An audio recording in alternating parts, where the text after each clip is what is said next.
The following is a class on the Bhagavad Gita as it is, 6th chapter, text number 1, given by His Divine Grace, A.C. Bhaktivedanta Swami Prabhupada, recorded in February of 1969 in Los Angeles.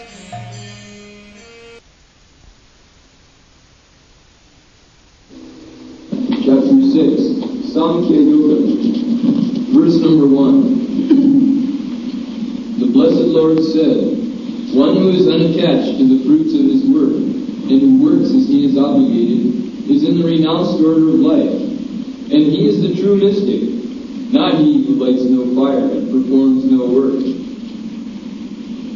Purport. In this chapter, the Lord explains that the process of the Eightfold Yoga system is a means to control the mind and senses. However, this is very difficult for people in general to perform, especially in this age of Kali. Although the Eightfold Yoga system is recommended in this chapter, the Lord emphasizes that the process of Karma Yoga, or acting in Krishna consciousness, is better. Everyone acts in this world to maintain his family and their paraphernalia, but no one is working without some self-interest, some personal gratification, be it concentrated or extended. The criterion of perfection is to act in Krishna consciousness, and not with a view to enjoying the fruits of work. To act in Krishna consciousness is the duty of every living entity, because we are constitutionally parts and parcels of the Supreme. The parts of the body work for the satisfaction of the whole body. The limbs of the body do not act for self-satisfaction, but for the satisfaction of the complete whole. Similarly, the living entity, acting for satisfaction of the supreme whole, and not for personal satisfaction, is the perfect sannyasi, the perfect yogi. The sannyasins sometimes artificially think that they have become liberated from all material duties, and therefore they cease to perform Agnihotra yagnas, fire sacrifices. There are some yogas to be performed by everyone for purification. So a sannyasi does not require to perform the yogas. So by stopping that ritualistic performance of yoga, sometimes they think that they are liberated. But actually, unless he comes to the standard platform of Krishna consciousness, there is no question of liberation. Go on. But actually, they are self-interested, because their goal is to become one with the impersonal Brahman. There is demand. The impersonalists, they have got one demand that to become one with the Supreme impersonal being. But a devotee has no demand. He simply engages himself to serve Krishna for the satisfaction of Krishna. They do not want anything in return. That is pure devotion. Just like Lord Chaitanya says, Nadhanang na janang na sundaring kavitang bhajagadisa kama. I do not want any wealth. I do not want any number of followers. I do not want any nice wife. Simply let me be engaged in your service. That's all. That is the Bhakti Yoga system. When Prahlad Maharaj was asked by Lord Nrsimhadev, "My dear boy, you have suffered for me so much, so whatever you want, you ask for." So he refused. "My dear master, I am not doing mercantile business with you, that I will take some remuneration from you for my service." This is pure devotion. So yogis or the jnanis, they are demanding that they should become one with the Supreme.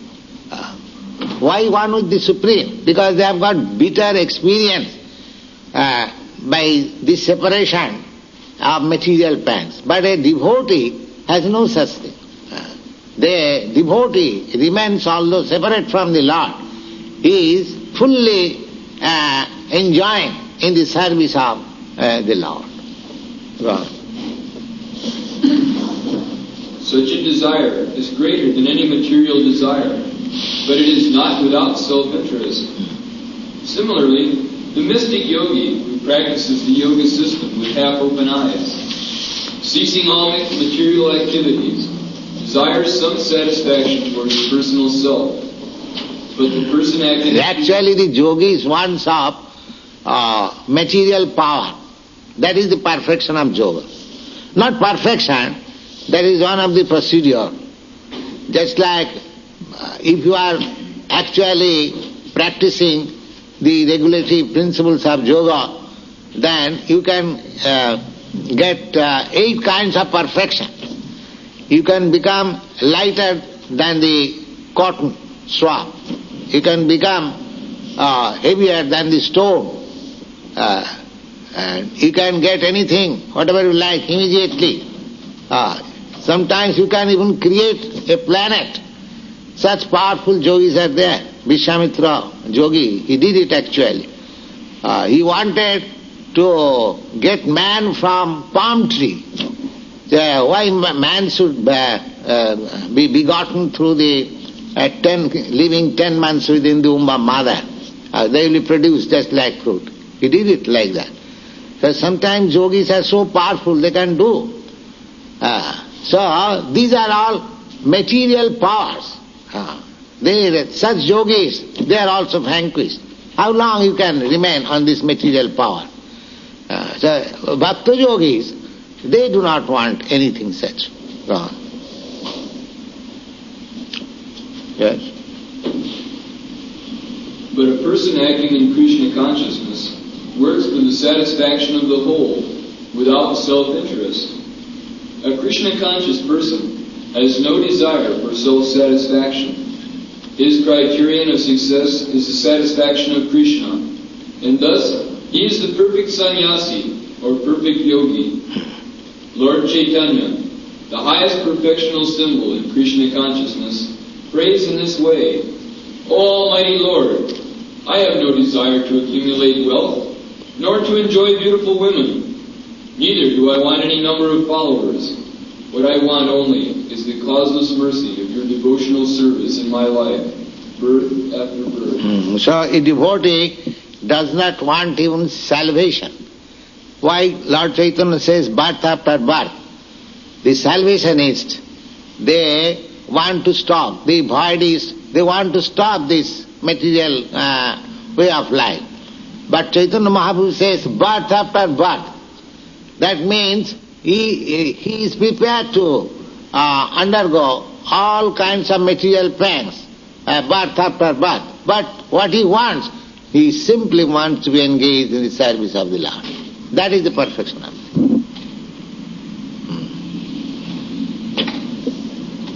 I think you can stop. Stop here.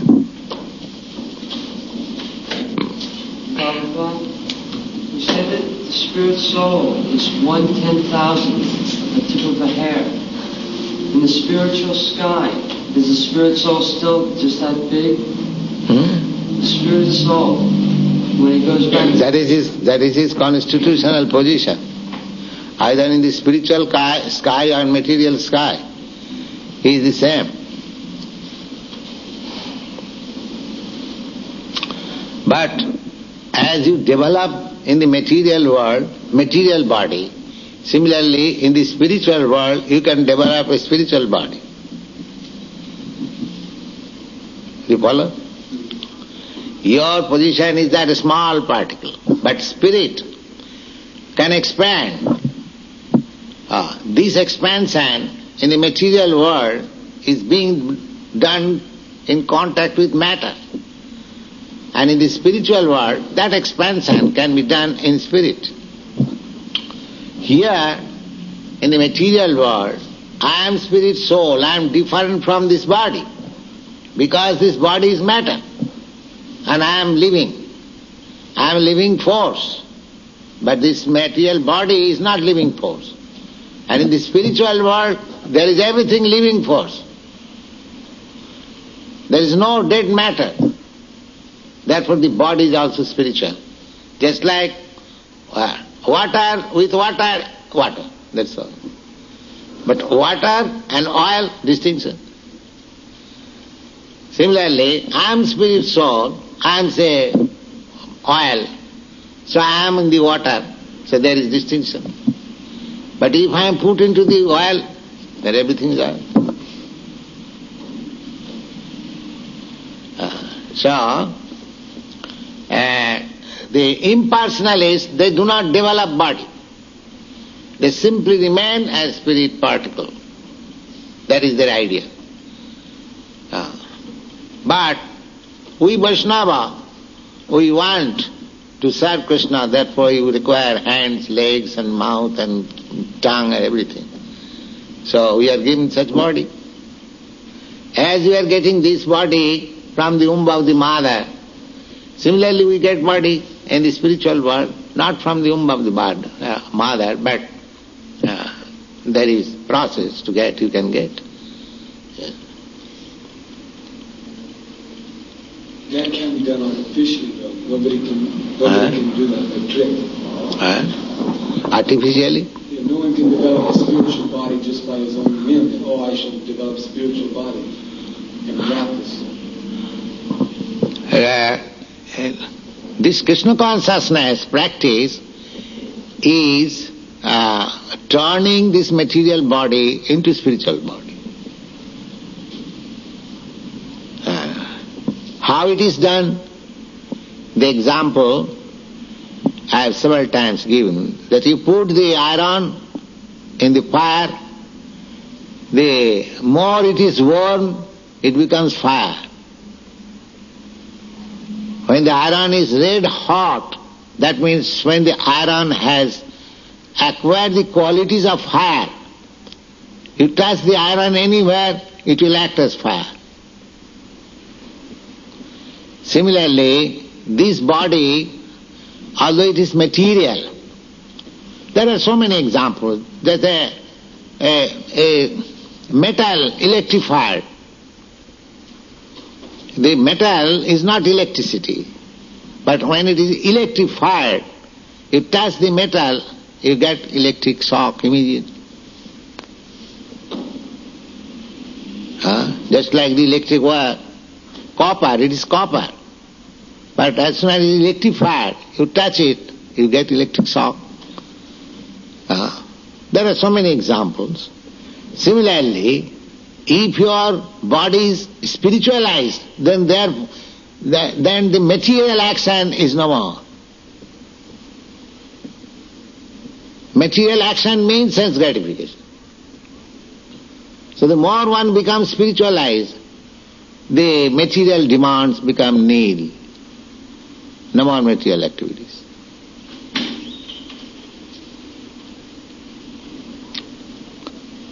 So how you can do that?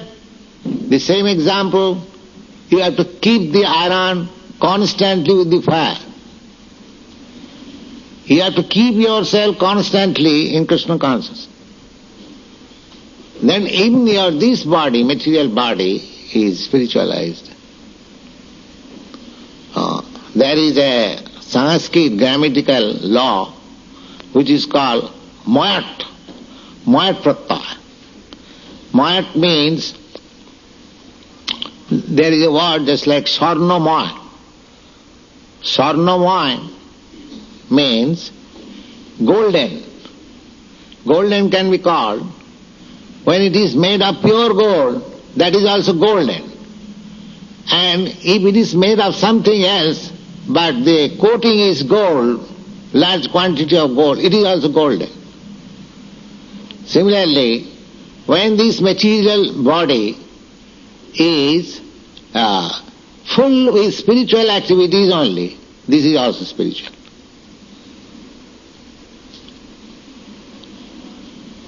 Therefore, saintly persons, of course, in your country everyone is put into the grave after passing away.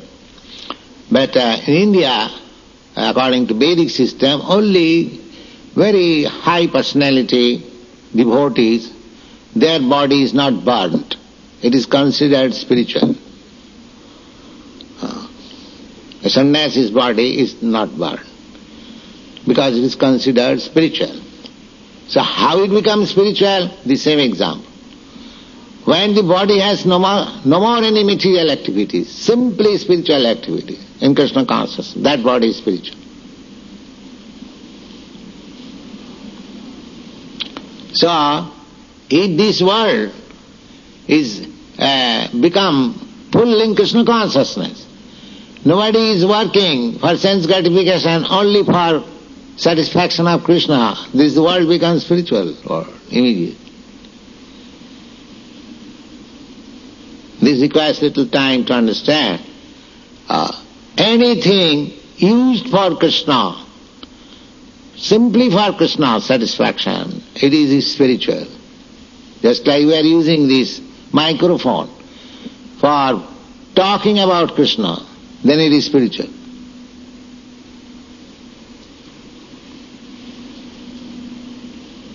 Otherwise, what is the difference between this prasadam and ordinary food? We are distributing prasadam. The people will say, what is prasadam? The same fruit we eat, and you have simply cut into pieces, it has become prasadam. They can say that. How it is prasadam? But it is prasadam. You go on eating this prasadam, you become spiritualized. Actually it is prasadam, it's simple. Just like the same example, if I take that iron, hot iron, if I say it is fire, somebody may say, oh, why it is fire? It is iron. I say, touch it.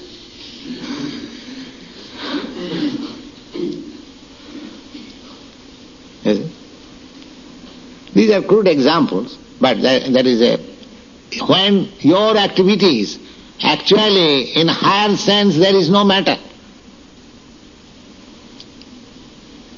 There is no matter, everything is spiritual. Because Krishna is spiritual. Krishna is whole spirit, and the matter is one of the energy of Krishna. Therefore it is also spirit.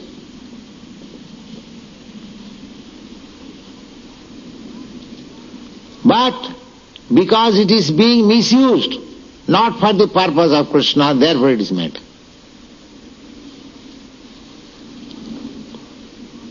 So our Krishna consciousness movement is to spiritualize, re-spiritualize the whole thing, whole social position, political position, anything. It is a very nice movement. People should try to understand it. And if it is actually spiritualize the whole world, of course that is not possible. But the ideal is like that. But at least if individually one tries this re-spiritualization method, his life becomes perfect.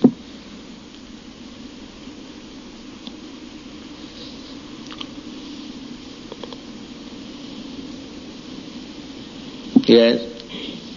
Prabhupada, it was written in Bhagavad Gita that we just read from, about having faith that Krishna will provide for us. And also, further on in the Gita, it is said that God helps those who help themselves. Yes. Now, how should we determine what we should determine our... Helps themselves means you put yourself under Krishna, that is helping yourself. And if you think, oh, I can protect myself, then you are not helping yourself. Just like this finger, so long it is healthy, working, if there is some trouble, I can spend thousands of dollars for this. But if this finger is cut off from my body, if you trample down with your feet, this finger, I don't care for it. Similarly, to help oneself means to put oneself in the proper position as part and parcel of Krishna. That is real helping. Otherwise, how you can help? The finger can help itself by putting itself in the proper position of the hand and work for the whole body. That is proper position. if the fingers thinks that I shall remain separated from this body and help myself, it will die. So as soon as you think that I shall live independently without caring for Krishna, that is my death.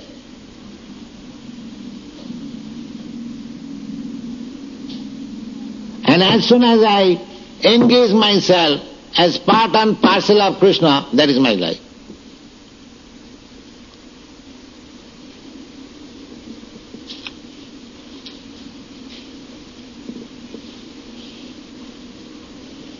So helping oneself means to know one's position and work in that way. That is helping.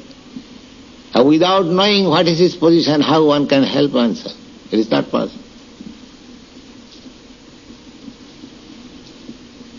Yes? Then we should always try to act discriminatively and always try to serve Krishna, not have Krishna serve us. Huh?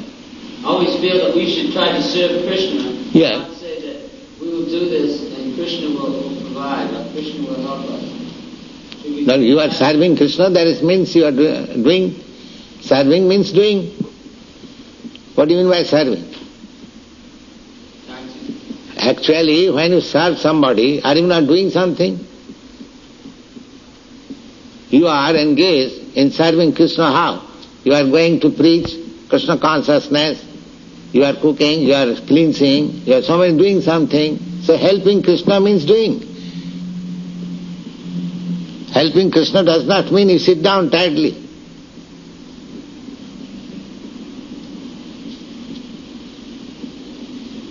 That is Krishna consciousness activities. Whatever asset you have got to work, utilize it for Krishna.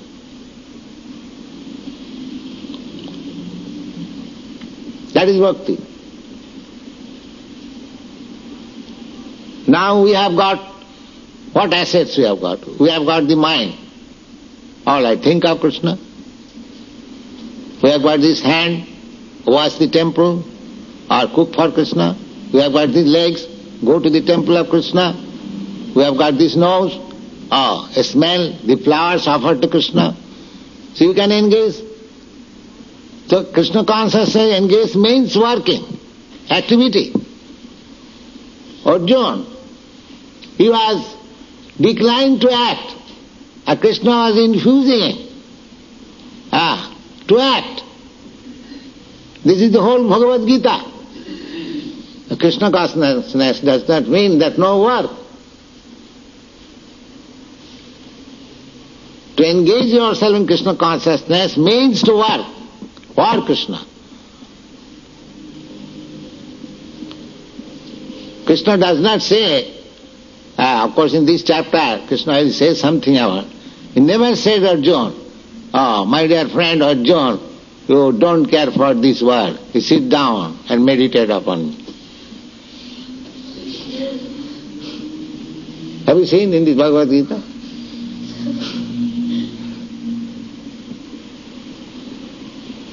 This meditation means to stop all nonsense work, sit down tightly.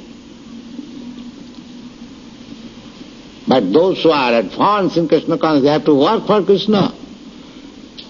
Just like a child, simply disturbing the home, mother says, my dear child, sit down here. But if he can work nicely, he asks mother, asks my dear boy, you have to do this, you have to do that, you have to do that.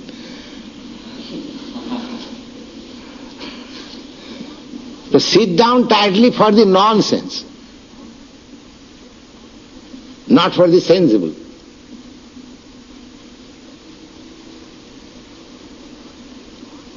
For the nonsense, the more he sits down, at least he does not commit any nonsense, that's all. Negation of nonsense, that is not positive. Here is positive activities. So negation is no life, positive life is life. Don't do this is no life. Do this is life.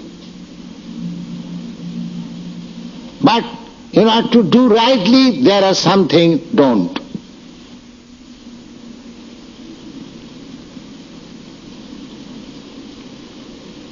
Don't is not life. Do is life.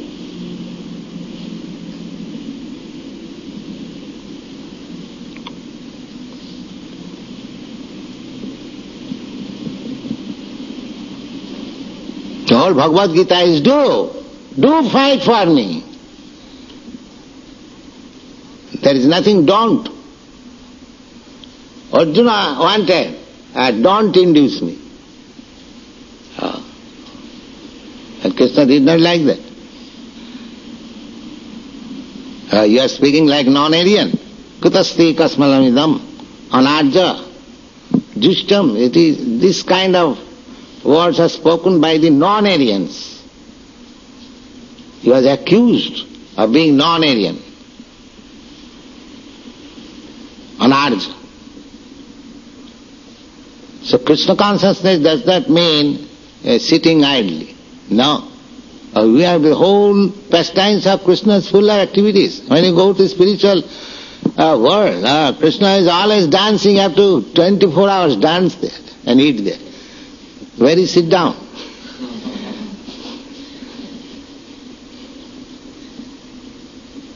There is no question of sit down. Have you heard anything about gopis meditating? Sit down.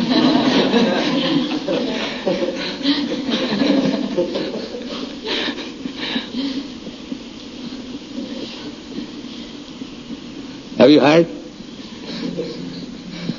And then Krishna Chaitanya Mahaprabhu, he said, what is that? Dancing. Hare Krishna. You see? You see, the spirit, you are spirit soul, how you can stop yourself silent? That is not possible. Arjuna refused. When you'll find in this chapter, when Arjuna was recommended, my dear Arjuna, you meditate. He immediately refused. My dear Krishna, it is not possible for me. It is not possible for me. That is actual fact. How it is possible for him? He was a householder man. He wanted kingdom. He wanted to rule over the country.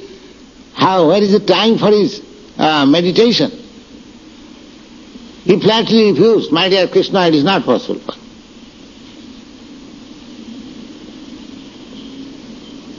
He says that controlling the mind, Vayureva Suduskaram.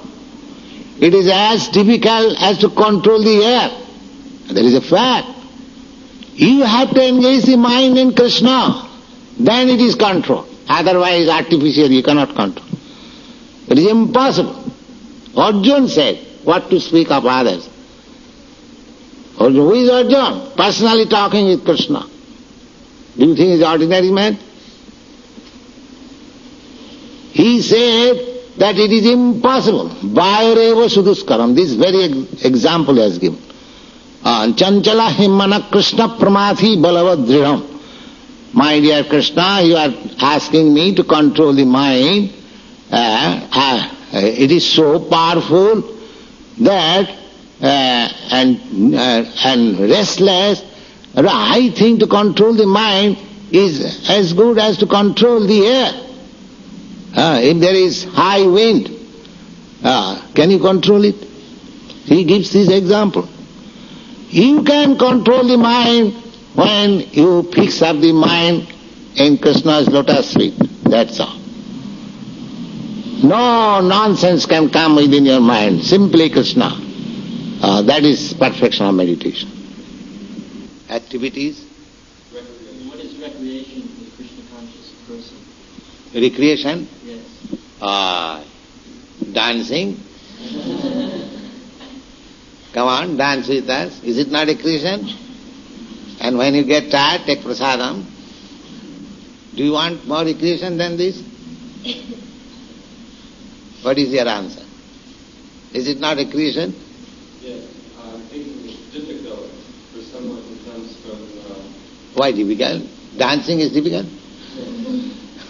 Chant and dance? It's easier for a devotee who lives in the temple. As you can come, anyone can come, everyone is welcome. We don't charge anything for this dancing. You go to ball dance and so many other dances, you pay for it. But we don't charge. These students simply beg something because we have to maintain. We don't charge anything. So if you simply come and dance and for recreation, it is very nice. Everything is there in Krishna consciousness. We want music, there is music. We want dancing, there is dancing. You can bring nice musical instruments, you can join. We distribute nice palatable dishes. So, practically this is a system of recreation only.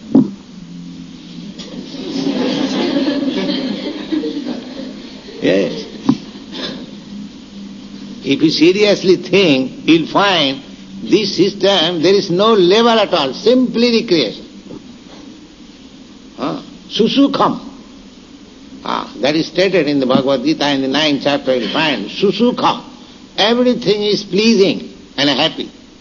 Find out anything in our system that this is troublesome. Tell me, practically, anyone. That this point is very troublesome. Just put your counter-argument. Simply pleasing. It is simply recreation, that's all. You just point out, Swamiji, this point is not very recreation or not very unhappy person. Nothing. People want, that is their nature, just like the children. When they see that boys and girls are dancing, their children also dancing, automatically. This is spontaneous. This is life. And that is our real life in the spiritual world. There is no anxiety. Simple people are dancing and chanting and eating nicely, that's all. There is no factory. There is no labor. There is no technical institution. There is no need. These are all artificial. Anandamaya Abhyasat, the Vedanta says. Every living entity, God is Anandamaya, full of bliss and pleasure, and we are part and parcel of God, we are also the same quality, Anandamaya Abhyasa. So, our whole process is to join the Supreme Anandama, Krishna, in his dance party. That will make us actually happy. Here we are trying to be happy by artificial means. And we are becoming frustrated. But if you actually be situated in Krishna consciousness, simply you revive your original position, joyful, simply joyful. Anandamaya Abhyasat, these are the Vedanta terms. Because our nature is Anandamaya. Everyone is trying to find out. In this La Cienega Avenue, there are so many restaurants, so many things and so many signboards. What? They are advertising, come on, here is Ananda, here is pleasure. He is advertising, we are also doing. Like that, here is Ananda. So everyone is searching after Ananda or pleasure. But there is different standard of pleasure. The same thing, somebody are trying to find out pleasure from the material point of view. Somebody is trying to find pleasure from speculation, philosophy, poetry or art. And somebody is trying to find out pleasure in the transcendental stage. Everyone is trying to find out pleasure. That is our business only. Why you are working so hard day and night? Because you know at night I shall mix with that girl or I shall mix with my wife or I shall enjoy. Everyone is accepting all kinds of trouble to find out that pleasure. Pleasure is the ultimate goal. But we do not know where is the pleasure. That is the illusion. Real pleasure is in the transcendental form with Krishna. You'll find Krishna always jolly. There are so many pictures you see. And if you join, you become jolly. That's all. Have you seen any picture Krishna is working with machine, a huge machine?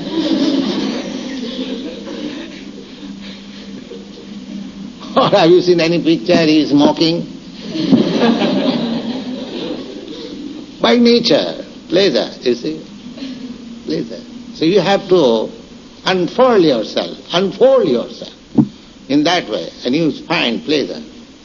Simply full of pleasure, that's all. Anandamaya Vyasa, by nature, simply pleasure. Not by artificial means.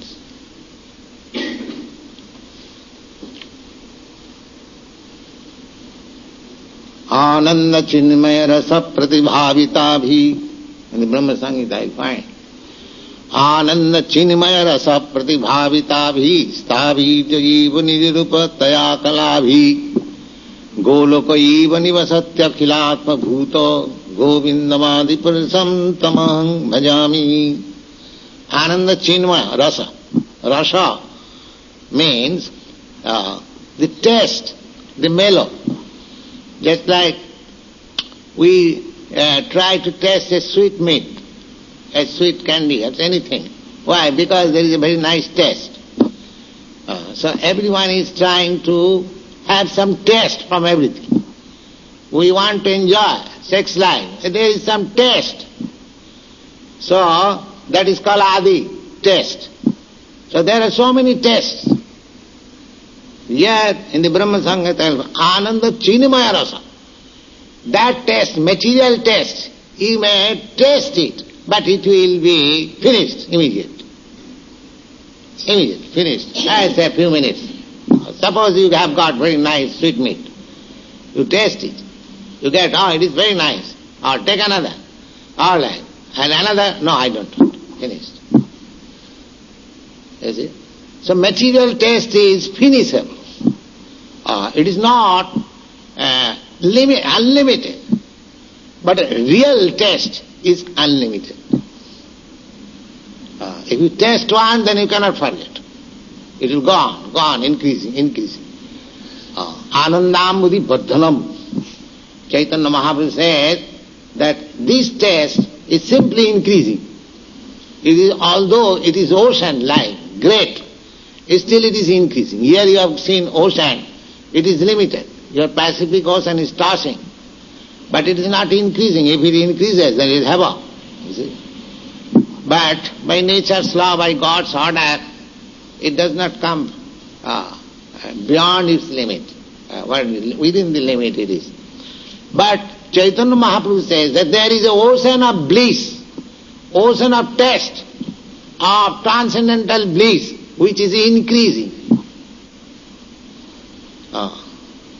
Anandamudi Vardhanam Pratipadam Purnamita Sadhanam Sarvatma Savanam Parang Vijayati Sri Krishna Sankirtanam. You will get by this chanting Hare Krishna your pleasure potency increasing more and more. Yes, what is your question?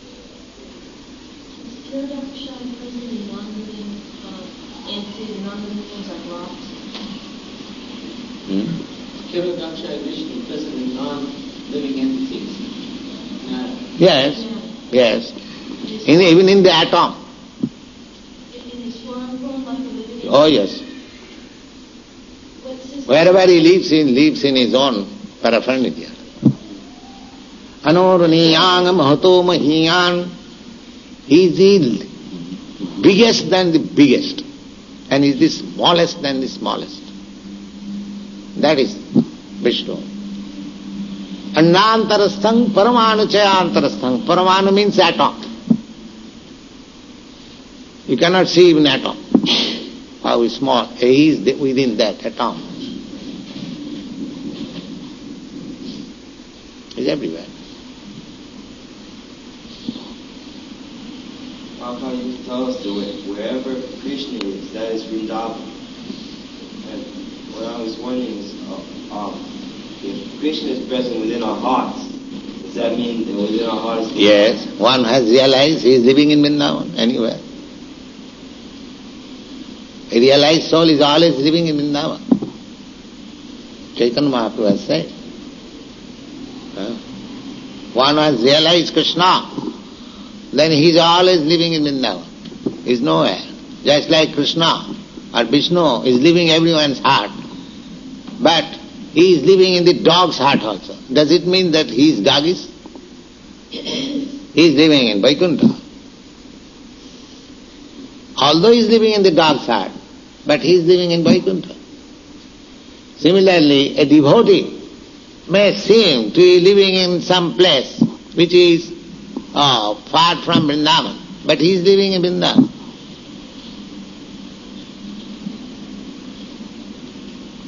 That's a fact.